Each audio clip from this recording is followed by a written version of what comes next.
Some examples, like in Somalia. Remember this? Maybe you guys are not old enough to remember the Somalian famine that was the occasion of the movie Black Hawk Down. When that whole thing was going on, Somalia was starving. There were millions of people that were starving in Somalia. So the West, brought food there, which makes a lot of sense. And emergency aid certainly is probably the best case for handouts of grain.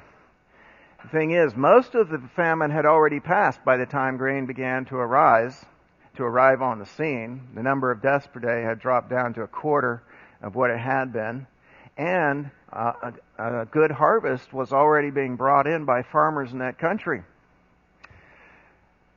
When the U.S. gave credits to Somalia, which, money, basically credit line, to buy grain, it had the proviso that you had to buy from U.S. companies. Many Somali farmers, unable to make a living by selling their produce, were forced to abandon their farms and join in the lines for the handouts of imported food. Instead of reducing poverty, that kind of program increases poverty. Title II food aid is different. This food is used for lunch programs as an incentive for children to stay in school, or mothers at health centers receiving food when they bring their babies to be treated. While many of these activities seem at first glance to be laudable, we need to look deeper.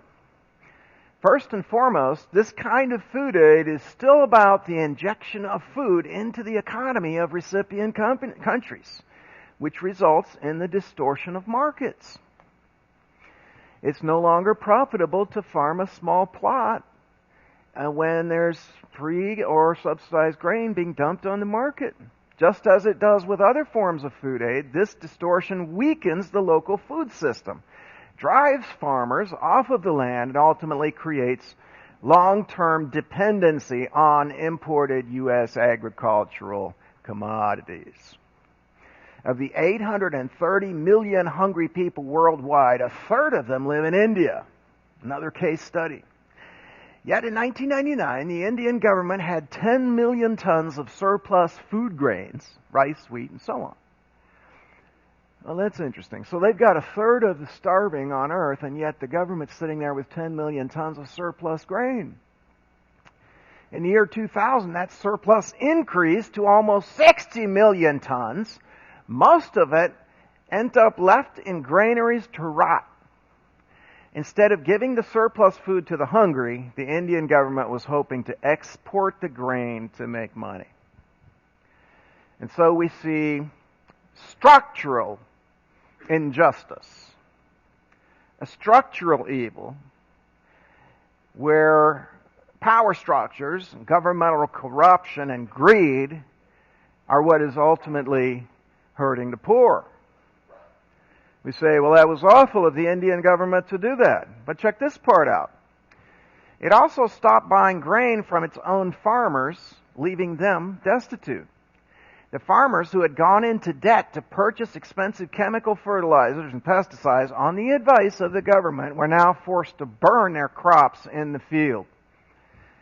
At the same time, the government of India was buying grain from Cargill and other American corporations because the aid that India receives from the World Bank stipulates the government must do so. So the U.S. will sock, billions into foreign aid, but all with the stipulation that you have to use this money to buy U.S. products. This means that today, India is the largest importer of the same grain it exports.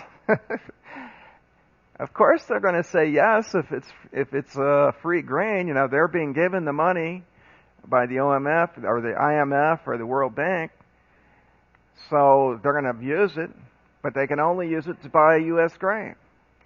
So when we read about U.S. subsidies and aid to poor countries, we have to remember that American lawmakers are unable to resist the urge to bring profit to our own people in the process of that aid. Canada's way ahead of us on this. They have recently passed a law that half of all of the aid dollars that they send overseas has to be used to buy grain from that country, from their own farmers. which of course elevates then the price of grain and betters their lives. But the U.S. doesn't do that. Haiti, which the IMF forced to open its imports of highly subsidized U.S. rice, at the same time as it banned Haiti from subsidizing its own farmers. This is one of the most scandalous areas to study, our farm subsidies. The U.S. is insane with farm subsidies. $190 billion going out to farmers in the U.S. to grow things like rice. Europeans are even worse than we are. They subsidize even far more than we do. But when you get money from the IMF, there are terms, there are conditions that you have to meet, and one of them is you can't subsidize your own industries, including agriculture, and you have to open your markets. So there's a very hypocritical standard here. Of course, the reason the IMF doesn't say to the U.S., you can't subsidize your farmers, is that we're not asking for any money from them.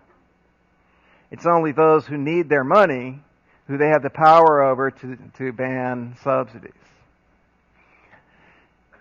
Between 1980 and 1997, rice imports grew from virtually zero to 200,000 tons a year at the expense of domestically produced staples. As a result, Haitian farmers have been forced off their land to seek work in sweatshops, and people are worse off than ever. According to the IMF's own figures, 50% of Haitian children younger than 5 suffer from malnutrition, and per capita income has dropped from around $600 a year in 1980 to $369 today. Good job. We sure helped them out. Subsidized agriculture in the developed world is one of the greatest obstacles to economic growth in the developing world. And not one politician, left wing, right wing, will speak against it.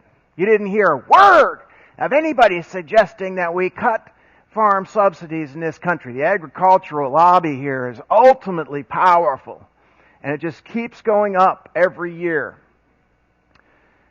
The result of subsidies is an excess production of agricultural goods.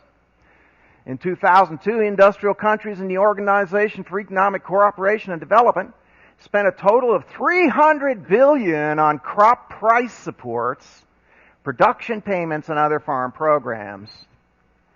Well, the poor countries can't do that. In many cases, they're not allowed to do it, and even if they could, where would they get that kind of money? These are very small economies. These subsidies encourage overproduction. Markets are flooded with surplus crops that are sold below the cost of production, depressing world food prices. Pretty soon it's just you can't make a living farming in poor countries. Countries with unsubsidized goods are essentially shut out of world markets, devastating their local economies. Every dollar, yen, or euro poured into the agricultural sectors of rich nations makes developing countries' farm sectors that much less competitive.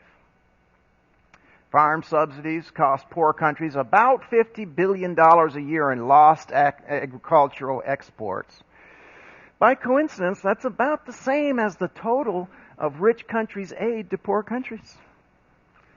So, we take back with our left hand every cent that we give with our right.